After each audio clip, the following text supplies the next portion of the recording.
Hello, everyone. Welcome to a Capes and Lunatics special. It's me, Phil. Lilith is here, and we have I was going to say, I know we have the biggest name we've ever talked to here. It's my honor to introduce Mr. Gerry Conway. Hi, Hello, guys. sir. How are you? Good. Just, just doing my research for the show. Just the body of work you've done. And just the amount of your whole life, basically, you've been in it because you started writing for comics at what, 16? I think I sold my first story just before I turned 16. So, Wow. yeah, that was, I think, the summer of 1968. So close. Yeah, Wow. quite a while ago. So I believe I read you were a big fan of comics before that, even, right? Oh, When you yeah. were a kid, yeah. So reading comics, did you decide, okay, this is going to be like, well, at least part of my life's works? I know you've done TV too, but are you like, I have to write for comics? Well, I was I guess I was a natural storyteller. I wanted to tell stories, and comics was the medium that I was reading at the time. I also read science fiction. I wanted to write science fiction. I wrote a couple of science fiction novels, and I loved movies, and so I wanted to write movies. I mean, it was more. This was the field that was most open to me at the time. But I was a huge comic book fan, so it felt like a natural extension of my interests. For sure. So how did you get in? Did you know someone, or did you just walk up to this Marvel or something uh, and be like, here's a script, or how did you No, actually, at the time, in the mid '60s, DC had a summer tour that they did every Thursday during the summer. I found out about this. I don't recall how I found out.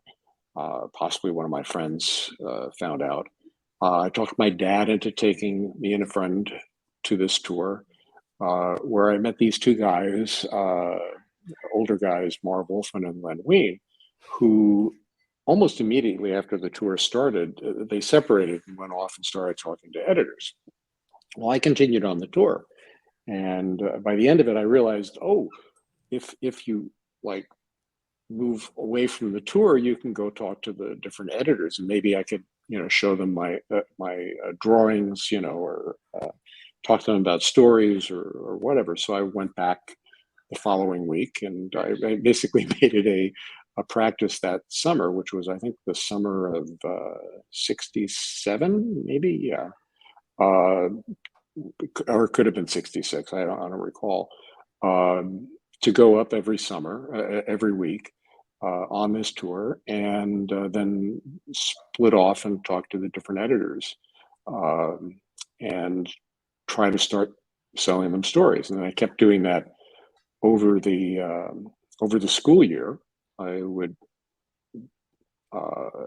leave school at 3 o'clock, once a week. Grab the first bus out, jump to the subway, take the subway in, and be in Manhattan by 4, and then talk to editors. After doing that for about a year, I finally, I guess one of the editors was tricked into believing that I had sold a story to another editor, and basically worked with me on a story until he was satisfied that it was good enough, and he bought it. From there, the floodgates opened. I mean, it must have been incredible because then and now I don't see it. I really don't think that's common that take someone that young and put them in the Oh business. God, no, yeah. Well, they, I don't. Well, I was thinking about this today because I came across some pictures of me from the late '60s, early '70s, and looking at how young I was wondering, how did this guy do this? It's like, what was he thinking? And what had occurred to me was I'd always been the youngest kid in my class because I was born in September, and my mother put me into the first available class, that I could get into. So I was the youngest kid in the class. So I would always act like I was older, so that I keep up with the other kids. So I think that sort of prepped me to like create this kind of slightly more mature persona that I would project. And that plus the, ridiculous self-assurance of adolescence, where you're always sure that you can do far more than you actually are capable of doing.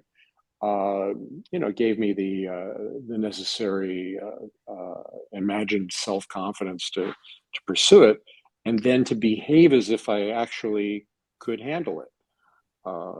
As I say, that sense of having to act older than I actually was a bit of a gift, that helped me through that. And then I guess you started writing like horror comics at that point, I believe. Yeah. Supernatural stories for DC for about the first year and a half. I also did some romance comics one summer for Dick Giordano. He had me writing, I think, one romance comic a week for like a summer, which was kind of ridiculous when you think about a 16-year-old kid writing romance comics in the persona of a young woman. So I guess, it was good training. And then I started selling some supernatural stories to Marvel. Took the Marvel test, writing test, in late '69 or early '70, and got a job writing some, short superhero features for them, and eventually became a full-time Marvel writer by summer of 1970. And then at when you were 19, they gave you Spider-Man. I mean, Yeah. it wasn't just any Marvel book; they gave you Spider-Man. Well, to be fair to the circumstances, Marvel at that time had 3 full-time writers: Stan Lee, Roy Thomas, and me, and a couple of freelance writers who would come in and do, occasional issues. So when Stan started to leave books, if Roy didn't want to write them, I was the next guy in line. it was really like that. But to be also fair, to myself, at that point, we're talking 1971 or maybe early '72. I had been writing comics for 4 years, so I actually wasn't like a baby. I had 4 years of experience under me, and pretty much kind of knew what I was doing, although I wouldn't say that I was as well crafted, or had as much craft as I later developed. So it wasn't that outrageous, Plus, as I said, I always behaved looking like I was a lot older than I was. So maybe they didn't. Maybe it just didn't compute to them that they were hiring a 19-year-old to write their top book. Does it? I was gonna say, was it nerve-wracking, like writing Spider-Man? Like Stan's like right there, like the man who created it, or was that, did that kind of like make you feel better because you're like, oh hey, if I need advice, I can go right to the man himself. Well, Stan was kind of out of it, by that point. He was more of a distant figure, although he did, certainly have his hand on the steering wheel. But he wasn't. He and I did not directly interact that often. Maybe 3 or 4 times a year. But as I said, I had this kind of overweening self-confidence, undeserved self-confidence, and because of my adolescence, my youth, my lack of knowledge of what I didn't know, and that gave me, some stability in approaching the work.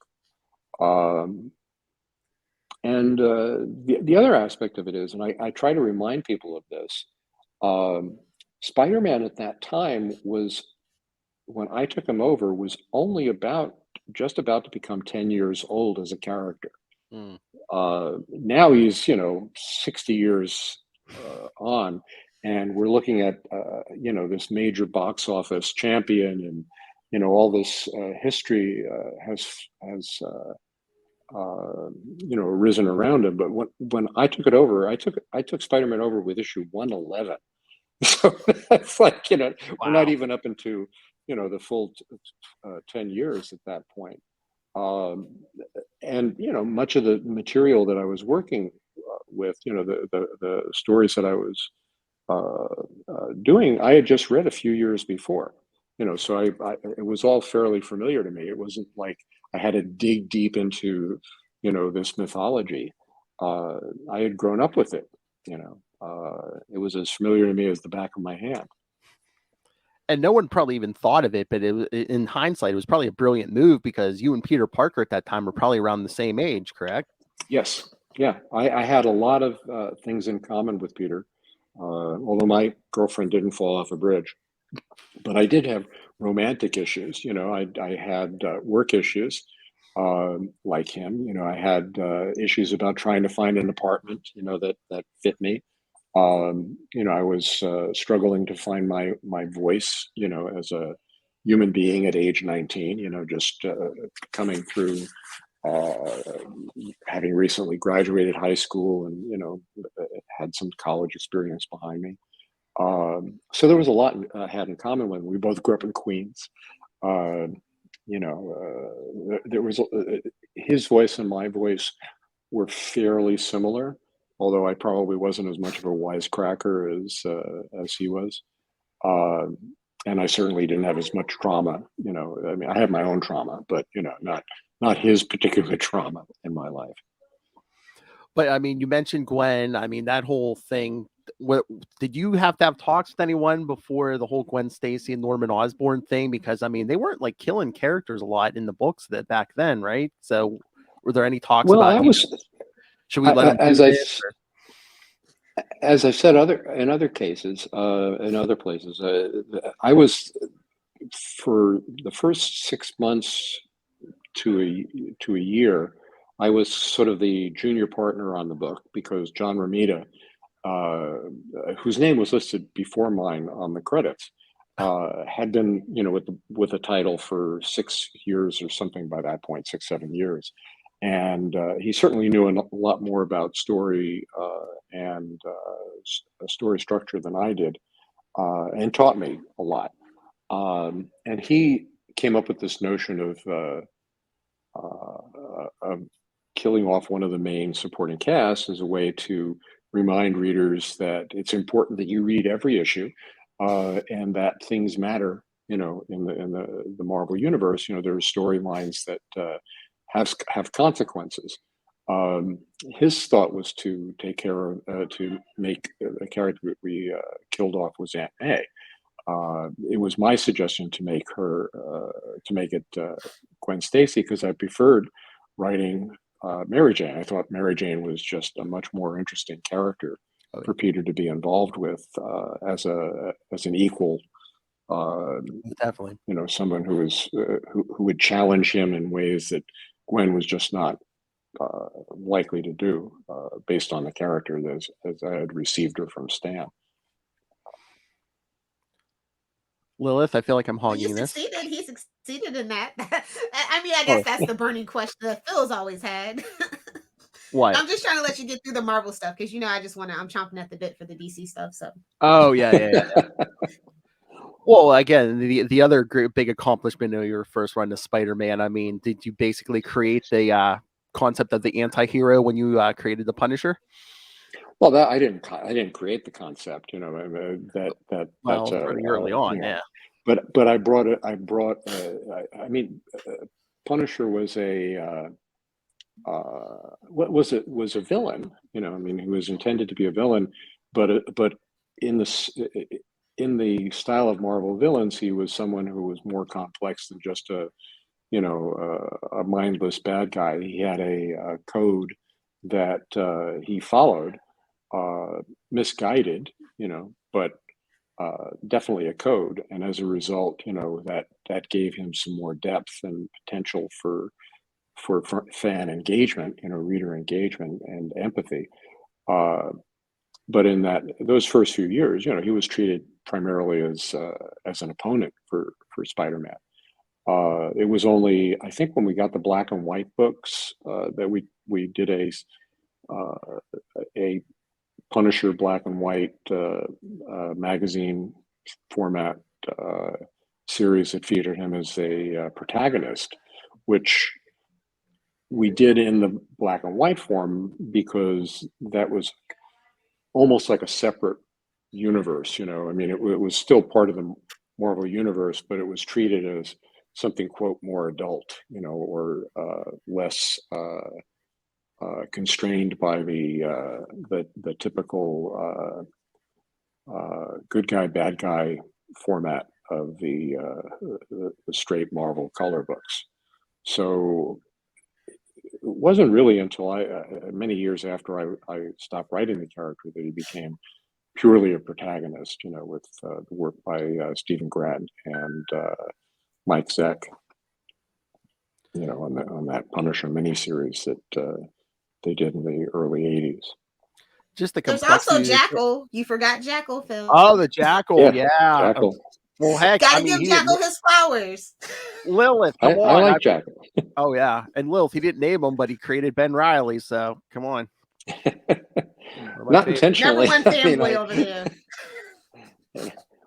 I just wanted to mess around, I mean, I was given marching orders to bring Gwen back in some form, and since I wanted her the actual Gwen to remain dead because of the impact that it had on Peter's life, and it would be, I felt just really insincere to toss that aside. We created that whole clone story, and then that just led naturally to the idea of, well, if you're going to clone Gwen, let's clone Peter, and really mess things up.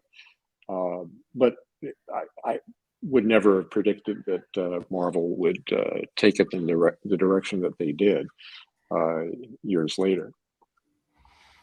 Yeah, because I mean, they took that and really ran with it for like 2 full years in the 90s. Yeah. But no, I was going to ask you. I'm sure you're probably gonna be like, no, I didn't know. But it's like just with the complexity of the character. Did you have any idea the Punisher would become as big as he has? Oh, no. I mean, you always hope the characters will catch on, but we certainly knew that we had a cool potential villain for Spider-Man. We brought him back almost immediately, even before we got reader reaction. But I never would have guessed that he would become a cultural flashpoint, the way that he has. Oh yeah. That was certainly a surprise. But then, for the most part, we were working in a very limited subculture. Comics in the early 70s. It looked like they were on the verge of collapsing as an industry. Our newsstand sales were way down from what they had been in the peak years in the mid 60s. And, the two companies were fighting this losing battle of market share. So those of us who worked in the business really, I don't think we expected to be employed much beyond 5 years at the time. The idea that any of this would have had a future beyond, the printed page just would have struck us all as bizarre. We would have been very happy about it, obviously, if we owned any part of it, but it just never would have occurred to us. We were doing these books because we were fans and we liked them, and it was a way to make a comfortable living, if you could write or draw quickly enough. But there was no long-term benefit that was going to accrue to us for it. And and personally, I just wanted to thank you because like your second run on Spider-Man, when you're doing this Spectacular and Web of Spider-Man, like around the time of the Lobo Brothers, that's when I first jumped in. So you were kind of, I enjoyed that Spider-Man, and then like that. No, go ahead. I was just going to say, I think that was a better written run than my original run, although maybe the original run was more inspired. But I certainly knew a lot more about how to craft a good comic book story when I was working with Sal Buscema and Alex Saviuk on those two books in the late 80s. And I was in a better place, I think, maturation wise. I mean, it was like almost 20 years later. So I was much more developed as a person. Well, I think it worked too because it's like Peter was more mature. He was married now, and you were more mature, Right. so it was kind of organic. But no, Yeah. I was gonna say, I think I just want to thank you for basically raising me because yeah, like I said, at like 10 years old, I got into the Spider-Man at that point. I see you wrote for like the 1980s like Transformers and GI Joe cartoons, which I watched Yeah. all the time as a kid. So I'm just like, man, this guy's like my third parent. Well, I'm sorry. No, don't be. Let me see some more Marvel stuff before Lil takes over. Oh, and you're the one you took the character of Carol Danvers and originally made her Miss Marvel.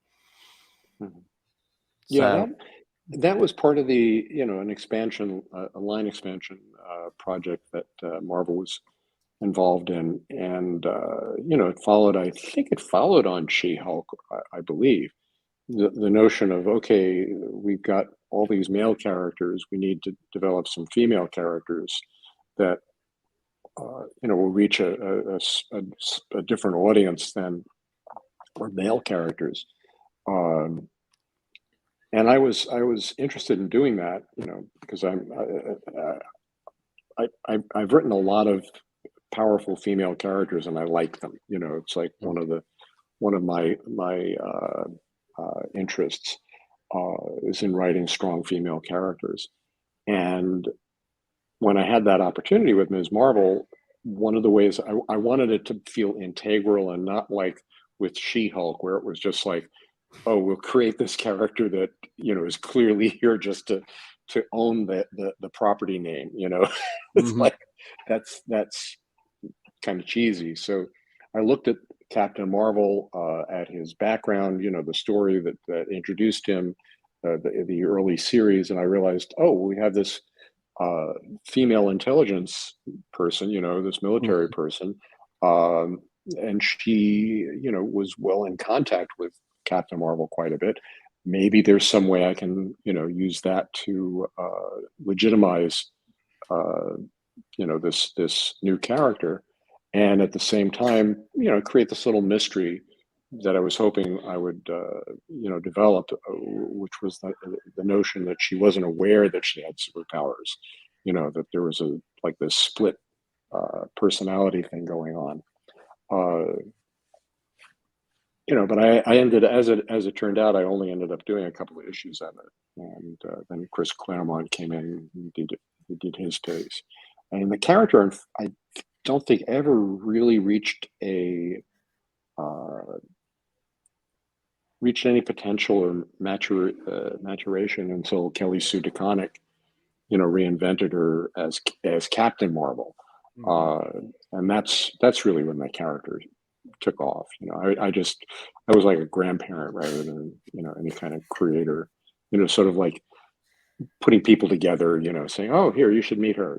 That was basically it.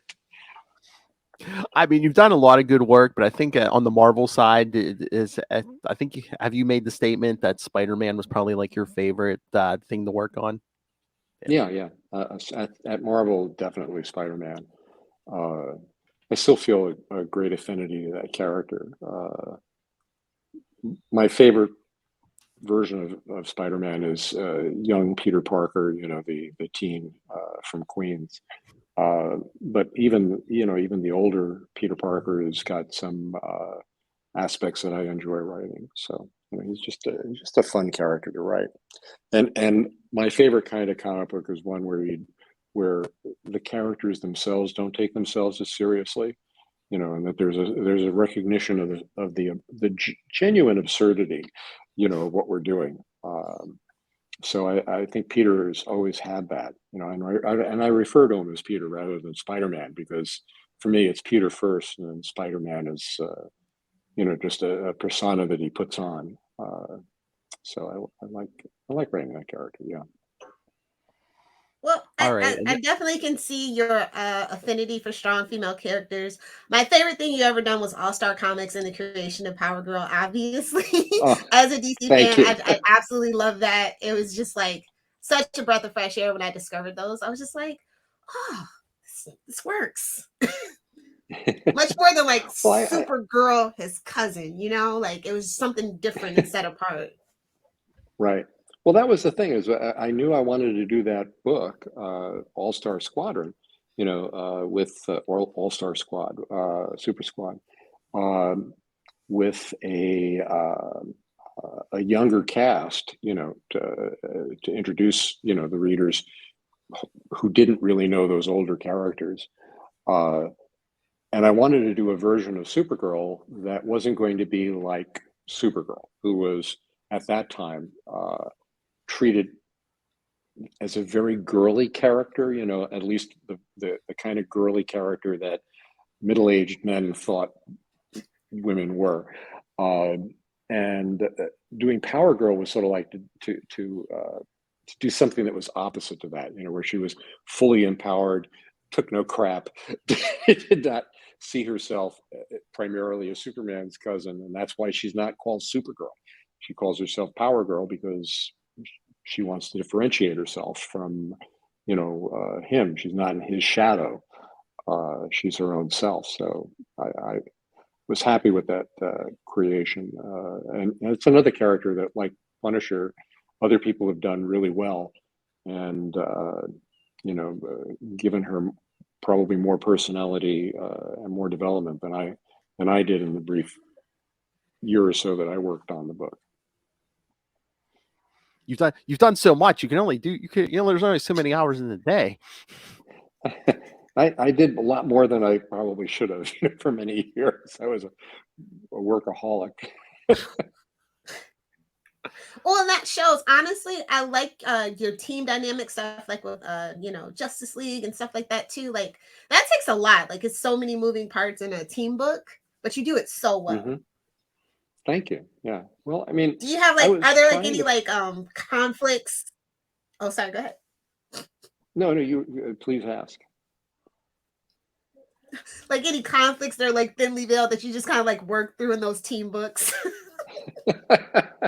Well, you draw on your own personality and your own personal experiences for everything. I didn't have anything necessarily that was a direct correlation, but my conflicts with friends were similar.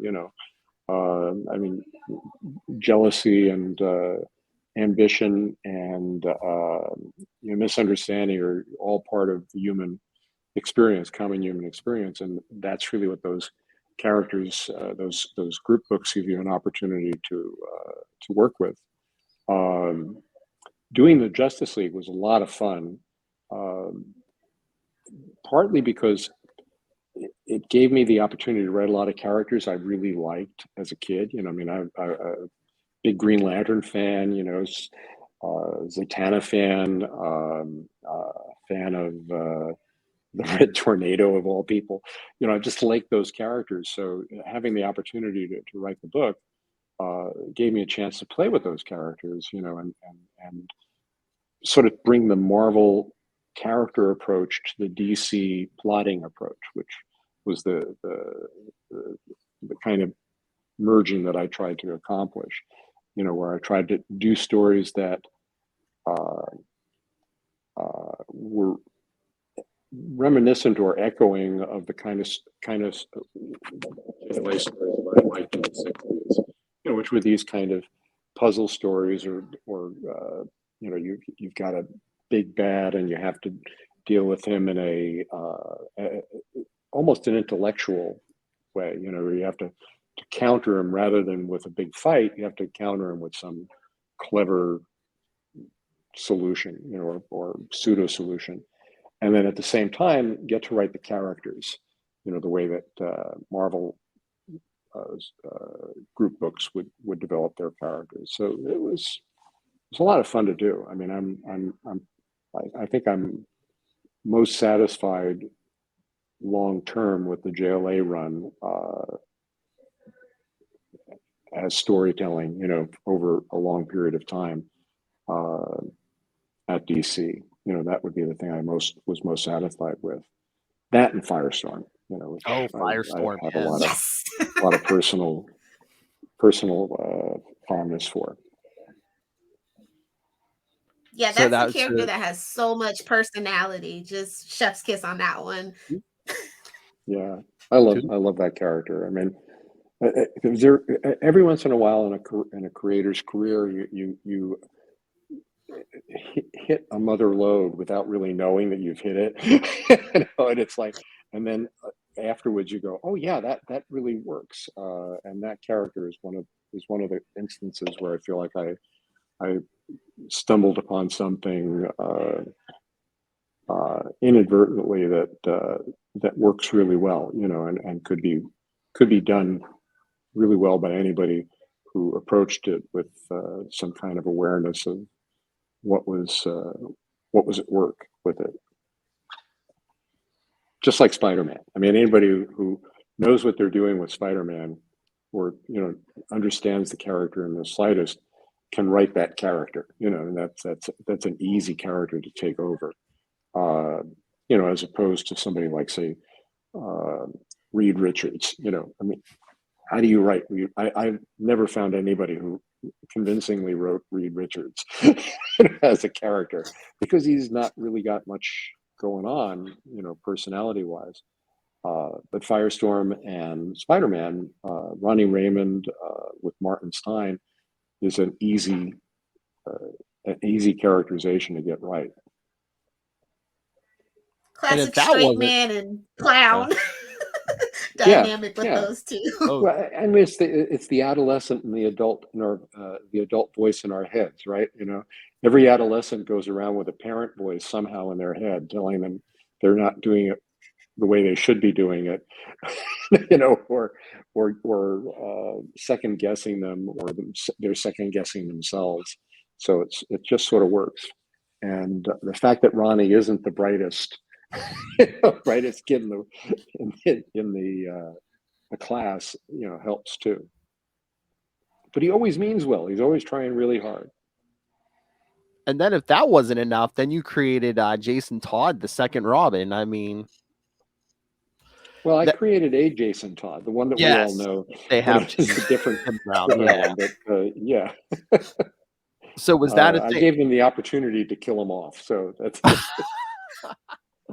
So is that a situation where they were like, "Hey, we want to keep Dick Grayson in Teen Titans. We need another Robin. Hey, can you create something for us?" I don't know that it was. I don't know that it came from any kind of top-down decision. I think it was something both Marv Wolfman and I, independently and maybe even together, sort of realized that you can't keep doing this. You know, that we can't really have Dick Grayson grow as a character in Teen Titans if he's still a sidekick to Batman in the Batman books. You know, Marv was certainly developing the character in ways that were completely appropriate to the Titans, but dynamically wouldn't fit with, you know, the situation in Batman, at least as I was trying to write it. I mean, somebody else could have written it, you know, and it would have all worked. But then the other aspect of it was that Titans, because it was the more successful book, I mean, the most successful book at DC, I think, at that time, it had priority. So, you know, if I wanted to create a storyline in Batman that involved Robin, I really couldn't unless it was, you know, unless it fit with what Marv was doing with Robin in Teen Titans. So either I had to write Robin out of the book entirely or create a new Robin. And so I went with option B because I liked that dynamic. And is that kind of the reason too why you like I know you said you love a lot of those Justice League characters, why you went with changed up the lineup with Justice League Detroit and everything? Because it's like, if you do a Justice League book, you have to worry what Superman's doing in his book, what's Batman doing in his book, what's Flash doing in his book. Yes, that was always the case. I mean, I managed to I don't know that I would have necessarily made that change, other than the fact that we were the JLA was not selling as well as the Titans, and there was a sense of pressure, to get it up on the same level, as Titans. I mean, there were two completely different audiences. I mean, you really shouldn't have compared them. But when you have an editorial that says basically two group books, they should both sell the same, when they're basically very different structures. One is sort of a team up book. That's the JLA, where characters come in from other books and meet and play together. And the other is an organic team, Teen Titans, where they don't actually have appearances in other books. They're very different audiences. You're benefiting, and you're you're also paying for it. It's like, Yeah. with a team up book, you're benefiting from readers who want to see Batman in a comic book. You're getting those readers, but you're losing readers who want to follow the adventures of a tightly knit organic group. So you have to sort of say which readership are we going to go for, as a creator, the way I'd solve the problem of not being able to do stories that involved storylines that followed the big names in the book, I would focus storylines on the lesser known characters. Like I would do storylines that involved Green Arrow and Black Canary, Red Tornado. I do continuing stories with those characters, Zatanna. But then, as I say, there was editorial pressure to bring the sales up to something similar to what they were getting from Teen Titans, so that that notion, not wanting to leave the book and not wanting to just hand it over to somebody else to solve, I thought I could take a shot at trying to solve it with the JLA Detroit move, by introducing some new younger characters who would be exclusive to the book, and just working with a handful of legacy characters who would also be exclusive to the book, like Aquaman and Martian Manhunter and Zatanna, none of whom had their own ongoing titles. They could Elongated Man, they could work exclusively in Justice League. And I think it could have worked if we'd had a better editorial support, than I had. Or I could have done a better job. I don't know. I was just reading some of those today. No, you did an excellent job. No. It's always this. It's one of those weird things. Yeah. It's a weird thing, I mean, ironically, those characters ended up becoming really popular in the CW shows. So, it's just that at the time, it was one of those situations where you shoot yourself in the foot. The people who were diehard Justice League fans wanted to see Superman, Batman, Flash, Wonder Woman in the book every month. So when we took those characters out, they hated it. They didn't want that. And we didn't really have a way to bring in the new readers who were, or at least to encourage the new readers to recognize that this was almost a whole new book. You should just check this out for what it is. But ironically, people who discovered the book just when the book became JLA Detroit, people like Jeff Johns, for them, that was the Justice League. So it became the book that they remembered and that they had fondness for, while it upset the people who were traditional Justice League fans. So it just, one of those weird weird things. As I say, if we had had more editorial support, where maybe some cross promotion, some better covers, something that pointed out that this book was going in a new direction, something that would have alerted the readers that hadn't been following JLA to try it, but we didn't. Nowadays, that's what they call a jumping on point. Oh yeah, you don't have to worry about following the main book. Nice big number one. You would have got a number one issue. Yeah. Oh yeah. I mean, all of that was years in the future.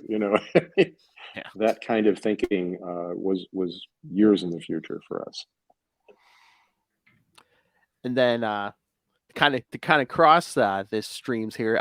So how does it feel to be you were the first man to write the first official crossover, Superman versus the Amazing Spider-Man? How great was that to do?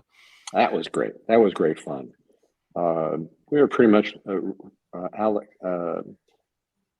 Ross Andrew and I were pretty much left alone to do that book on our own as fanboys, and it was great fun. I mean, never would I have thought that would fall into my lap. Yeah, I mean, there's nothing else to say. It was How like, did that come about? Here you go.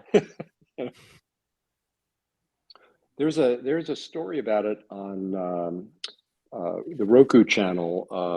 Did a little mini series called Slugfest that just came out, and everything you want to know about that particular team up is I think in episode 3 or 4. So I recommend watch that. Have a Roku, it's on the Roku so channel. That'll work. Well, actually, you can watch it on the browser. That's what I ended up doing, because I don't have Roku either. But if you go RokuChannel.com and then on your browser you can watch any of their original shows, and they're only like 8 minutes long, because the originally this little documentary series had been created for Quibi.